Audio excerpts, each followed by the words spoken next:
Bonjour à tous, soyez les bienvenus sur cette chaîne YouTube.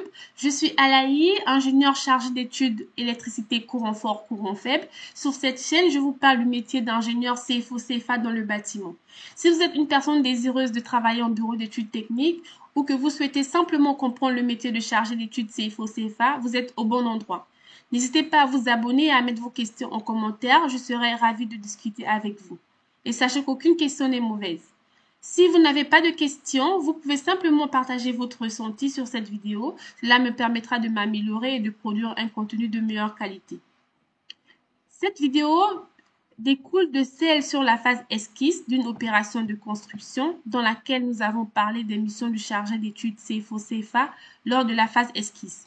Nous avons vu dans cette précédente vidéo que l'une de ces missions est de réaliser un estimatif au ratio des équipements du lot CFO-CFA. Alors, dans la présente vidéo, nous allons voir comment réaliser l'estimatif au ratio d'un bâtiment de logement collectif. Pour ce faire, en 1, nous allons voir à quoi sert un estimatif au ratio. En 2, les informations nécessaires pour réaliser un estimatif au ratio. En 3, l'estimatif au ratio d'un bâtiment de logement. En 4, le résumé de cet estimatif. En 5, les équipements des parties communes. En 6, les équipements dans les logements. Et en 7, nous ferons une petite conclusion. À quoi sert un estimatif au ratio? Pour rappel, en tant que chargé d'études électricité CFO-CFA, notre mission est d'évaluer uniquement le coût des équipements électriques du bâtiment. Un estimatif au ratio est une évaluation budgétaire qui permet de déterminer approximativement le coût du bâtiment. Il ne s'agit donc pas du coût précis ou du coût réel du lot électricité CFO-CFA. Le calcul au ratio se fait en fonction de la taille du bâtiment, du nombre d'unités de logement et des équipements électriques prévus lorsque ces informations sont indiquées dans le programme de la maîtrise d'ouvrage. Qu'avons-nous besoin pour réaliser l'estimatif au ratio d'un bâtiment de logement collectif? Alors, pour réaliser un calcul au ratio d'un bâtiment de logement collectif, l'ingénieur chargé d'études CFO-CFA aura besoin d'un tableau de typologie de logement et des plans architecturaux. Pour les personnes qui ne sauraient pas ce que c'est un tableau de typologie de logement, nous l'avons expliqué dans la vidéo sur la phase esquisse. Je vous invite donc à regarder cette vidéo. Le tableau de typologie de logement et les plans nous permettent d'avoir une idée du nombre de logements prévus et nous permet donc de déterminer le nombre de logements à chiffrer ainsi que la surface des parties communes. Pour réaliser l'estimatif au ratio, il faut également se référer à la base de données du bureau d'études. Généralement, dans les BE, il y a une base de données des offres des différentes entreprises consultées. On se réfère aux offres les plus récentes transmises par les entreprises sur les projets du même type. Pour les bâtiments de logement, on chiffre généralement les parties communes d'une part et les parties privatives de l'autre. Si vous n'avez pas de base de données interne, vous pouvez partir sur la base de ce que nous allons voir dans cette vidéo. Ici, il s'agit du chiffrage au ratio d'un bâtiment de logement collectif que nous allons appeler bâtiment X, constitué de 3 T1, 4 T2, 5 T3, 6 T4 et 7 T5. La surface des parties communes est de 200 mètres carrés. Les parties communes comprennent les circulations des étages, les locaux poubelles, les escaliers, les sas, etc. Donc, les parties communes sont toutes les zones partagées par les personnes vivant dans le bâtiment. En plus de ces parties communes, nous avons également un sous-sol avec une surface de 40 mètres carrés pour le bâtiment X.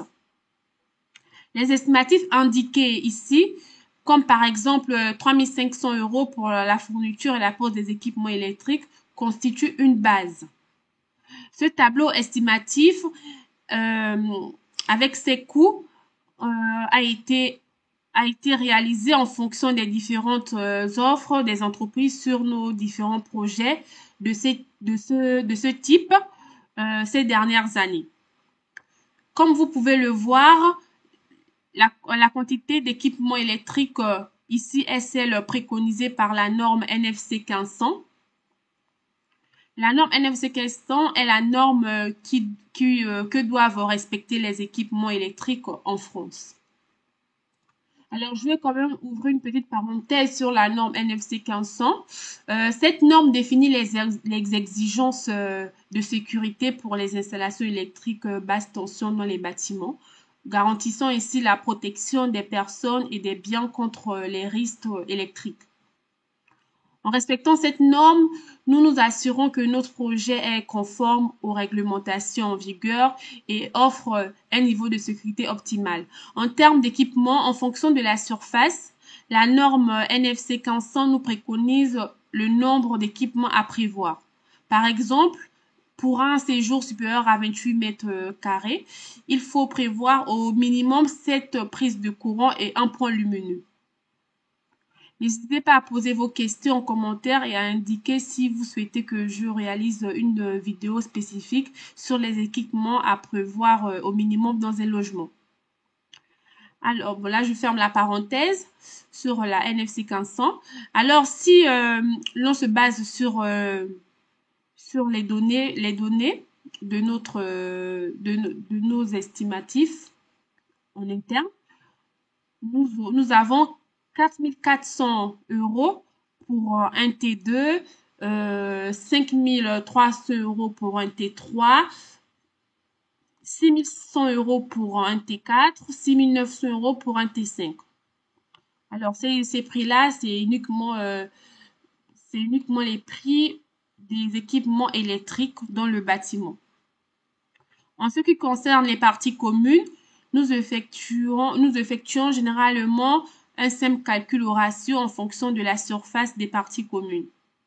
Cela nous donne un total de 184 130 € pour l'ensemble des équipements CFO-CFA du bâtiment.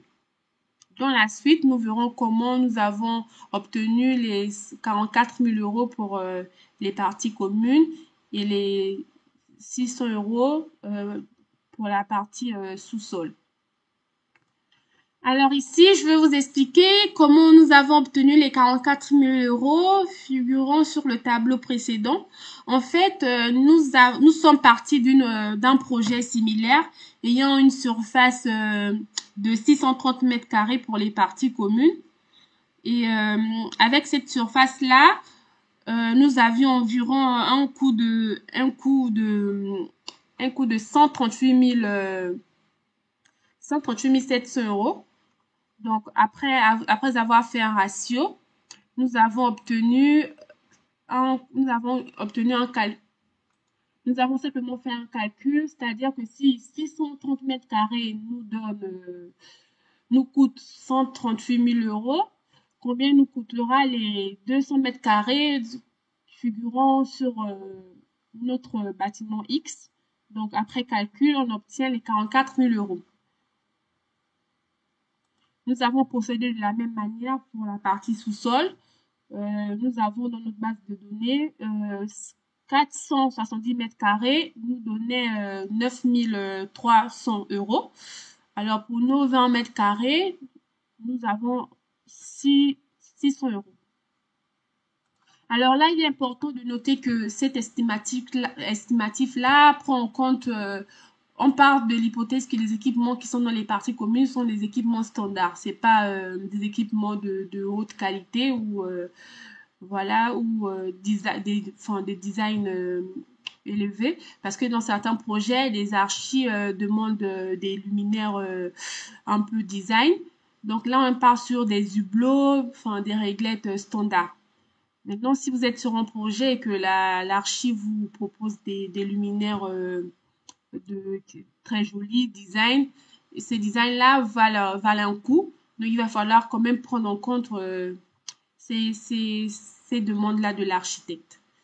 Donc, voilà pour ce qui concerne l'estimatif au ratio. Alors, ici, nous avons un petit résumé du calcul précédent. Donc, on a un total travaux CFO-CFA de 184 000 €. pour 25 logements. Donc, quand on fait un calcul rapide, on a 7300 euros, bon, 7365 euros pour être plus précis, par logement. Généralement, c'est cette valeur-là que la maîtrise d'ouvrage souhaite avoir.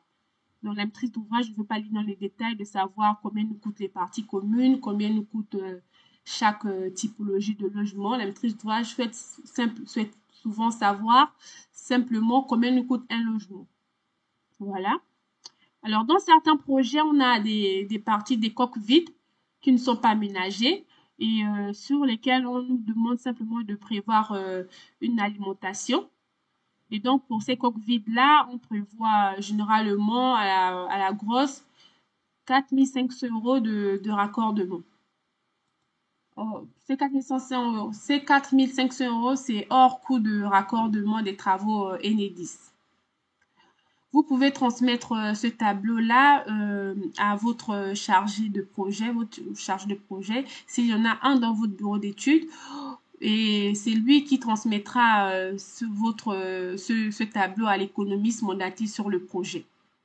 C'est ce tableau c'est l'économiste qui compile l'ensemble, le coût de chaque lot pour sortir enfin un coût global de l'opération. Alors, dans cette diapo, je vous présente à la grosse les équipements des parties communes. Donc, les prestations qui sont incluses dans les parties communes. Alors, pour le courant fort, on a le raccordement électrique du bâtiment. Donc, ce raccordement-là inclut le coffret de raccordement jusqu'au niveau des colonnes et au niveau des dérivateurs individuels. Donc, c'est tout ce qui est raccordement courant fort.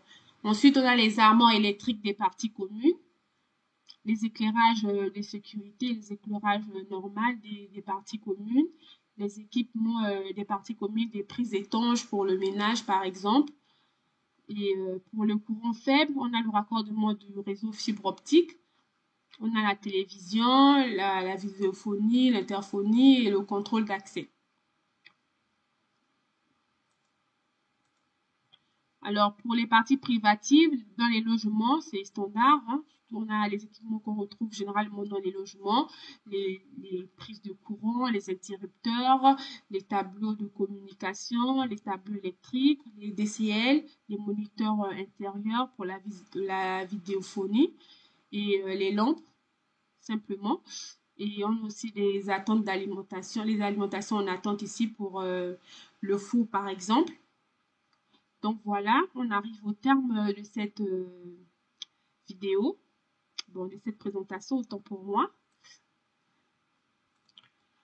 Pour conclure, dans cette vidéo, je vous ai présenté l'estimatif au ratio des équipements électricité courant fort, courant faible dans un bâtiment de logement collectif. Nous avons vu en quoi consiste un estimatif au ratio, les informations nécessaires pour le réaliser et comment il est calculé en fonction de la taille du bâtiment et des équipements prévus. Nous avons pris un exemple, l'exemple d'un bâtiment X et expliqué comment nous avons évalué les coûts pour les parties communes et le sous-sol. Nous avons également abordé le coût lié aux espaces coques vides sur le projet. Dans une prochaine vidéo, nous verrons l'estimatif au ratio d'un ERP basé sur le même principe.